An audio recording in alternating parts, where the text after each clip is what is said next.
बेलन का आयतन क्या होता है? अभी हम बताए थे आपको, बेलन प्रिज्म की पिरामिड है, प्रिज्म है, तो बेलन का आयतन क्या होगा? बेलन का आयतन होगा बेस का एरिया इंटू हाइट। तो बेस कैसा है? बेस मतलब नीचे वाला बेस कैसा है? वृत्ताकार, और वृत्त का एरिया क्या होता है? पाई आर स्क्वायर, बेस का एरिया इंटू हाइट।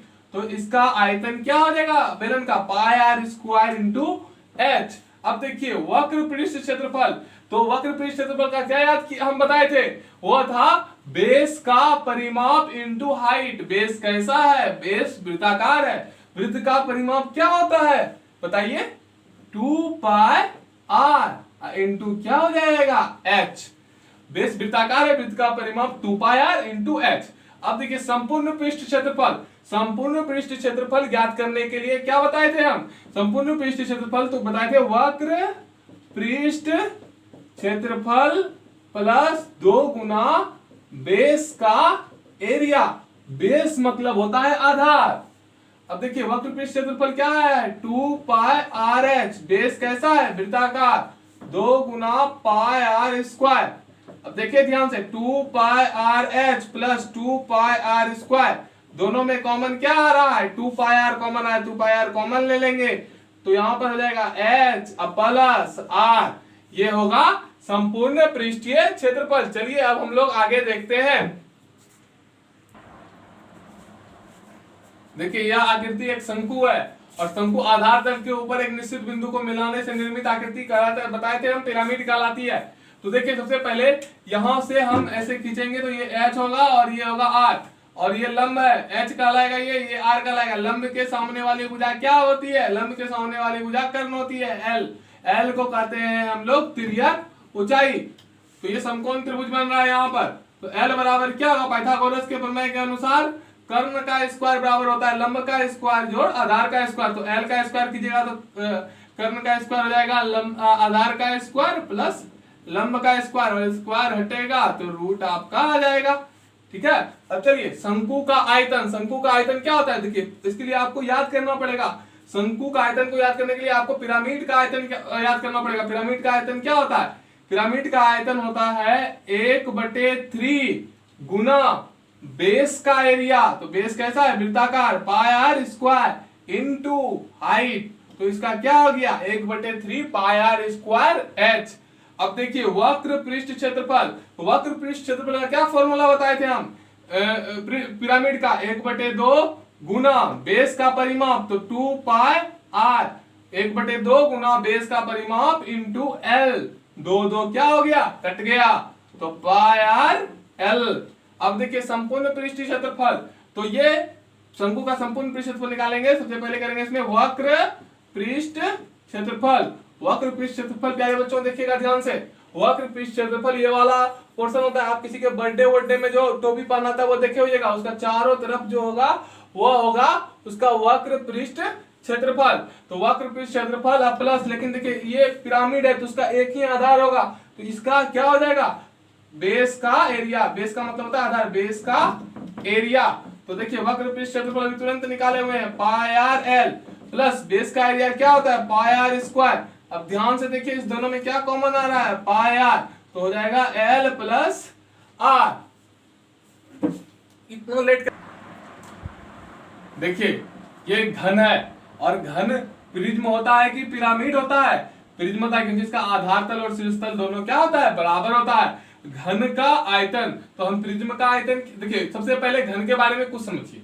घन में कितना किनारा होता है? घन में 12 किनारा होता है। आप गिनिएगा तो 12 किनारा होगा। अब सतह या फलक इसको कहेंगे तो 6 सतह या फलक होता है। आप जिस रूम में है आप उस रूम में भी गिन सकते हैं, ऊपर नीचे इधर इस साइड उस साइड इधर और उधर 6 सतह होगा। इसमें शीर्ष या कोना, कै गो कोना होता है तो आप गिन सकते हैं। इसमें जो है 8 शीर्ष होता है, शीर्ष या कोना। अब देखिए इसकी घन की जो होती है किनारा जो देख रहे हैं ये वाला, ये सब बराबर होता है, लंबाई चौड़ाई ऊंचाई सभी बराबर होती है। इसको ए से हम कर दिए हैं, सूचित कर दिए। तो घन का आयतन, तो इसके लिए प्रिज्म का आयतन, प्रिज्म का आयतन क्या होता है? प्रिज्म का आयतन होता है बेस का एरिया इंटू हाइट। तो बेस कैसा होगा? ये वर्गाकार होगा इसका बेस आधार। तो वर्ग का क्षेत्रफल क्या होता है? भुजा स्क्वायर, तो ए का स्क्वायर बेस का और हाइट भी ए है, तो ए का स्क्वायर इंटू ए कीजिएगा तो ए क्यू, मतलब घन का जो आयतन होता है वह होता है भुजा क्यू। अब देखिए घन का पृष्ठीय क्षेत्रफल, घन का पृष्ठीय क्षेत्रफल क्या होता है, देखिए इसमें 6 सतह होता है, हर सतह वर्गाकार और सभी 6 सतह उसका क्षेत्रफल बराबर होता है। तो एक सतह का क्षेत्रफल, एक वर्गाकार सतह का क्षेत्रफल वर्ग का क्षेत्रफल भुजा स्क्वायर होता है, तो ए स्क्वायर, ऐसा ऐसा 6 सतह है तो 6a स्क्वायर हो जाएगा। चारों दीवारों का क्षेत्रफल, जब चारों दीवारों का क्षेत्रफल का बात होगा तो देखिए इधर वाल ऊपर और नीचे हट जाएगा और चारों दीवार, तो 4 सतह हुआ और चारों सतह जो है आपस में वर्ग का, सभी सतह आपस में क्या होता है, बराबर होता है सब सतह, तो 4 सतह हो गया तो 4a स्क्वायर, 4 गुना भुजा स्क्वायर। अब घन का विकर्ण देखिए, घन का विकर्ण होता है √3 इंटू ए, √3 इंटू भुजा। चलिए देखिए अभी हम लोग घन पढ़े थे, अब घनाभ के बारे में देखिए। घन और घनाभ जो है आप एक साथ देखिए, घन में भी उतना ही, जितना घनाभ में किनारा होता है उतना ही घन में ही जितना घन में होता है उतना घनाभ में होता है। 12 किनारा, सतह या फलक 6, शीर्ष या कोना 8। देखिएगा ये आयताकार इसका आधार होता है, इसलिए इसकी देखिए ये आयताकार आधार, ये L है और ये B है, तो इसका जो आधार होगा उसका क्षेत्रफल होगा आयत के क्षेत्रफल के बराबर, तो L गुना B होगा। तो घनाभ का आयतन, आप ध्यान से समझिए, हम आपको प्रिज्म में क्या बताए थे, घनाभ की कैसी आकृति है, प्रिज्म की पिरामिड, वो घनाभ एक प्रिज्म है। अब प्रिज्म में हम आपको बताए थे, क्या बताए थे कि उसका जो प्रिज्म का आयतन होता है बेस का एरिया इंटू हाइट होता है, तो बेस आयताकार है तो आयत का क्षेत्रफल क्या होता है, लंबाई गुना चौड़ाई, और बेस का एरिया इंटू हाइट, हाइट की जगह पर h, तो घनाभ का जो आयतन है होगा वो होगा L गुना B गुना h। उसी प्रकार आप क्षेत्रफल भी दिखेगा, क्षेत्रफल का फॉर्मूला होता है 2 into LB plus BH plus HL, ठीक है। अब देखिए चारों दीवारों का क्षेत्रफल का formula 2H into L plus B, और अब आप विकर्ण का बात कीजिएगा तो वो हो जाएगा √L square plus B square plus H square. अब देखिए, अब ये गोला और अर्धगोला लास्ट है। गोला के आप देखिए, आप टेनिस का बॉल देखे, टेनिस का बॉल भी वो गोला क्या है, वो खोखला गोला होता है। अब जब टेनिस का बॉल फट जाता है आप देखेंगे उसमें अंदर में खोखला रहता है, लेकिन वो खोखला गोला का बात नहीं, ठोस गोला का बात करना है, मतलब अंदर में पूरा भरा हुआ। तो गोला का आयतन, गोला का आयतन क्या होता है आप याद कर लीजिए इसको, 4/3 पाई r क्यू होता है गोला का आयतन।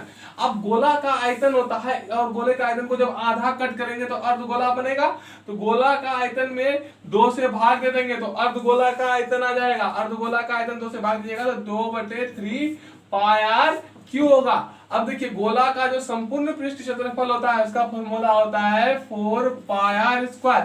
गोला का संपूर्ण पृष्ठ क्षेत्रफल होता है 4 पाई r स्क्वायर। अगर आप इसमें 2 से भाग दीजिएगा तो अर्धगोला का वक्र पृष्ठ क्षेत्रफल निकलेगा 2 पाई r स्क्वायर। देखिए वक्र पृष्ठ क्षेत्रफल मतलब ये वाला क्षेत्रफल, इधर वाला क्षेत्रफल वक्र, ऊपर वाला नहीं। जब ऊपर वाला को भी जोड़ देंगे, इसको भी जोड़ देंगे तो वो बन जाएगा संपूर्ण पृष्ठ क्षेत्रफल। और देखिए 2 पाई r स्क्वायर है, ये वक्र है, इसके ऊपर में वृत्ताकार ये है, तो वृत्त का क्षेत्रफल कितना होता है पाई r स्क्वायर, इसको जोड़ देंगे तो ओवरऑल क्या बनेगा 2 पाई r square plus pi r square हो जाएगा हमारा 3 पाई r स्क्वायर।